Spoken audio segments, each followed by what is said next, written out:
Assalamualaikum warahmatullahi wabarakatuh. Halo, apa kabar semuanya? Kabar kalian tentu baik, bukan?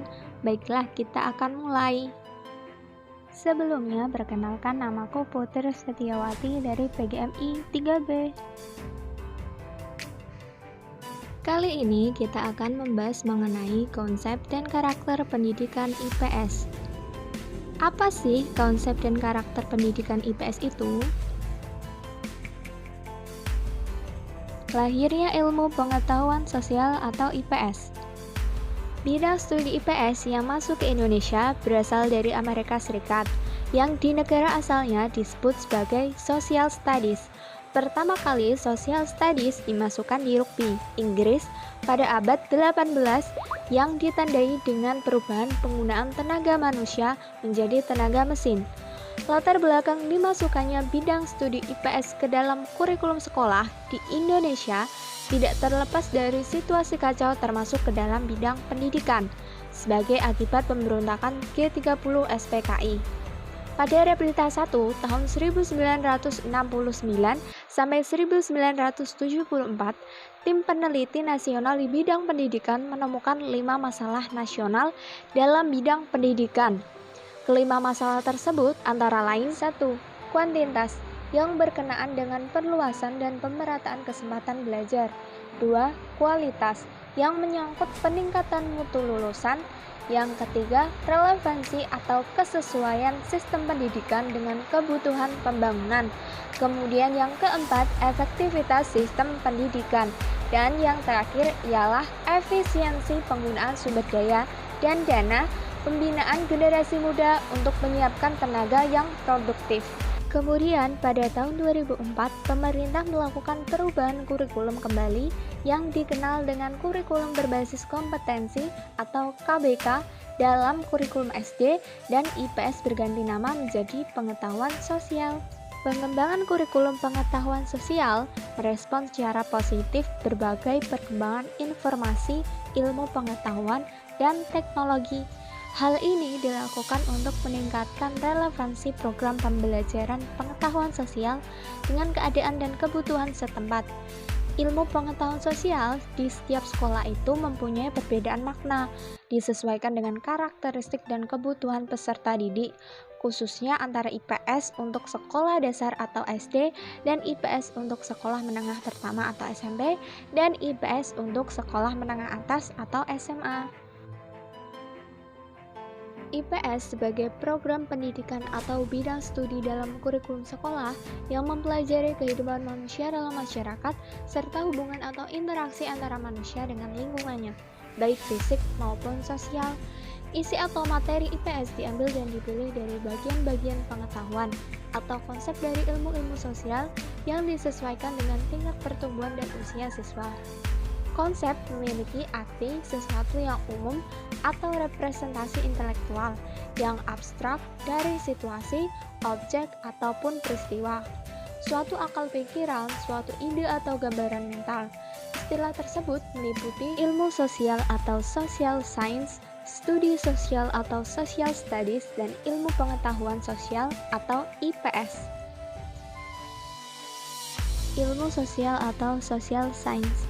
Menurut Ahmad Sanusi, ilmu sosial terdiri dari disiplin-disiplin ilmu pengetahuan sosial yang bertaraf akademis dan biasanya dipelajari pada tingkat perguruan tinggi. Makin lanjut, makin ilmiah. Dalam ilmu sosial atau social science, tentunya ada beberapa aspek tingkah laku manusia yang ikut andil di dalamnya. 1. Ekonomi, 2. Sikap, 3. Mental, 4. Budaya, dan 5. Hubungan sosial.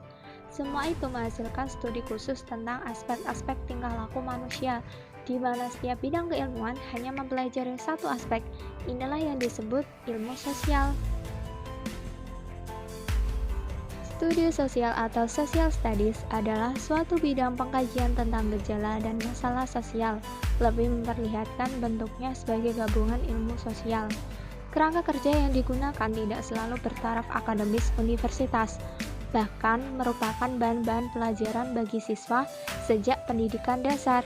Pendekatan yang digunakan ialah interdisipliner atau multidisipliner dengan menggunakan berbagai bidang keilmuan. Studi sosial dalam meninjau suatu gejala sosial dapat dilihat dari berbagai dimensi sudut segi aspek kehidupan. Sedangkan untuk ilmu sosial, pendekatannya bersifat disipliner dan bidang ilmunya masing-masing. Pengetahuan sosial atau IPS. IPS merupakan integrasi dari disiplin ilmu-ilmu sosial yang berinduk pada ilmu-ilmu sosial, di mana teori, konsep, prinsip yang diterapkan pada IPS sama dengan yang ada dan berlaku pada ilmu-ilmu sosial, serta digunakan untuk melakukan pendekatan analisis dan menyusun alternatif pemecahan masalah sosial yang dilaksanakan pada pengajaran IPS. IPS merupakan hasil kombinasi atau hasil perpaduan dari sejumlah mata pelajaran seperti geografi, ekonomi, sejarah, sosiologi, antropologi, politik. Rasional mempelajari IPS. 1. Mensistematisasikan bahan informasi dan atau kemampuan yang telah dimiliki tentang manusia dan lingkungannya menjadi lebih bermakna. 2. Lebih peka dan tanggap terhadap berbagai masalah sosial secara rasional dan bertanggung jawab. Yang ketiga, mempertinggi rasa toleransi dan persaudaraan di lingkungan sendiri dan antar manusia. Karakteristik pembelajaran IPS. Materi IPS terbagi menjadi beberapa. Yang pertama, segala sesuatu di sekitar anak. 2. Kegiatan manusia. 3. Lingkungan geografi dan budaya. 4. Kehidupan masa lampau. Dan 5. Anak sebagai sumber materi. Tujuan pembelajaran IPS berdasarkan kurikulum 2004 untuk tingkat SD. 1. Mengajarkan konsep-konsep dasar. 2. Mengembangkan kemampuan berpikir. 3. Membangun kesadaran terhadap nilai sosial. Dan 4. Meningkatkan kemampuan kerjasama dan berkompetensi. Strategi penyampaian pengajaran IPS. Ada beberapa hal yang perlu diperhatikan. 1. Tipe kurikulum. The widening horizon or expanding environment curriculum, yang bermakna cakrawala yang semakin luas atau kurikulum lingkungan yang semakin luas. 2. Pengalaman dan pemahaman peserta didik sangat penting bagi guru sebagai bahan acuan dalam mengajarkan anak pada kepekaan lingkungan. Yang terakhir adalah guru harus memahami karakteristik anak. Terima kasih. Wassalamualaikum warahmatullahi wabarakatuh.